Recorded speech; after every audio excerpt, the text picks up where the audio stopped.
This is Mark Twain, and I am continuing. So I asked the question,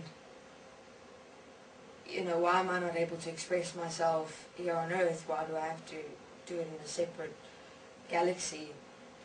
And she couldn't answer that question for me. She just couldn't.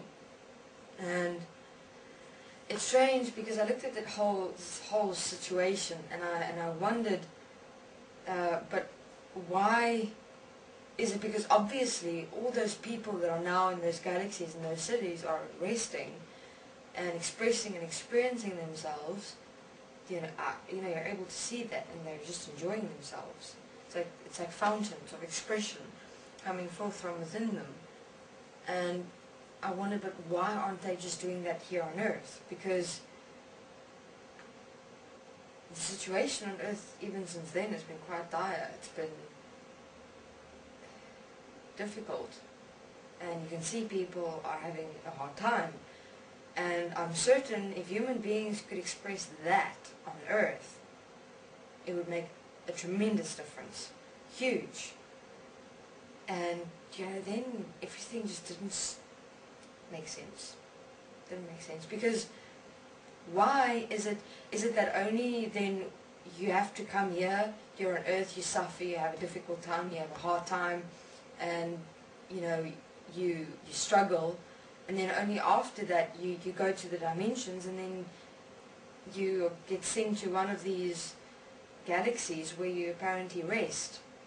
I always wanted to say to them, people, why don't you just come and do that here? Why why have all these human beings unnecessarily go through this suffering and this hardship, this difficulty, struggling to exist comfortably? Because no one here on this earth is expressing and experiencing themselves as you do at all. Not at all. It's like everyone here is imprisoned, as a walking with like a burden on their shoulders. Why does there have to be a separate experience when we're all here in this existence together? So I said to her, you know what, I'm not going to go there. I'm going to go and express myself in this world, even if I'm the only one. And she said, you won't be able to. And she laughed. She said, you'll forget your existence the moment you go to Earth, so what would be the purpose and what would be the reason? So I asked her, well, what is the purpose and the reason for anything in this existence then? What is the reason for human beings having to be on this world like they are, and then you have this beautiful expression in the dimensions? What's going on here? And she said to me, it will rather suit you if you don't ask further questions. And I went, who are you, this little girl, what do you know, to tell me this? I require some answers to the questions, because I want to know what the fuck is going on, what's happening to me, what's happening to existence, because I knew there was just something wrong. I knew something was not in place, but I couldn't quite pinpoint it.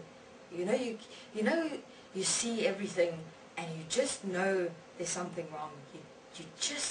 Something just doesn't fit, but you don't know exactly what it is. It's such a fine line, and that's what I experienced, and it bothered me extensively. And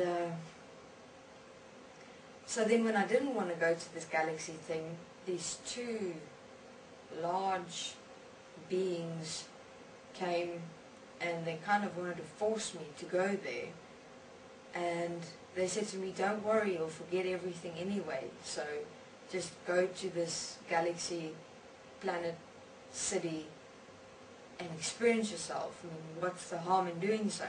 I said, there's great harm, because I'm certain, you forget, but that forget will remain of that, and then you'll remember inevitably one day.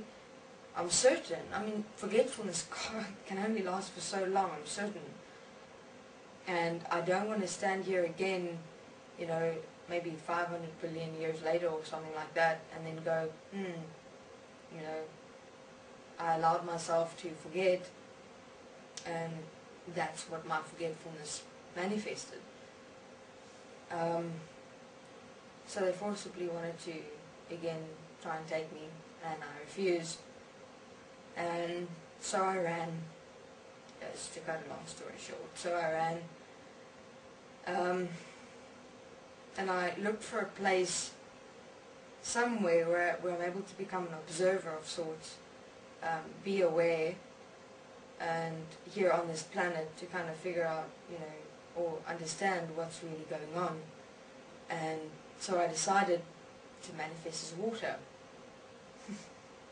So since up to about 2 years ago, I was water molecules, and I observed a great deal, but the one regret I'd have, and I'm certain many who had a similar experience, is that you didn't stand up. You didn't stand up from the perspective of asking enough questions and acting on them, taking responsibility. That taking responsibility means to, even if you have to stand alone in existence to make a statement, but this is unacceptable, even if you don't know what it is. And I looked at it, maybe that was the problem. Maybe that's something that you're always looking for, that experience of, that there's something wrong, there's something not in place, but you can't just pinpoint it. Maybe that's the problem. You're looking for that pinpoint, you're looking for that point, and you may search for it infinitely. Instead of just standing up, even with that trust in yourself that you know that something is not in place, something is wrong, something is not right, and you stand up as that, and you do whatever it takes. And I didn't do that. I rather went the easy way out and manifested as water for a while, and observed what actually was going on with human beings in this world and the dimensional existence. So basically what I noticed is that human beings were suppressed. They were imprisoned in their own self-expression, in their own way of existence and experiencing themselves. And dimensional beings were that already. And you could see that clearly from where I was looking at the whole scenario. And, I had multiple questions, and those questions were answered 2 years ago. So I will continue in my part 3 section. Thank you.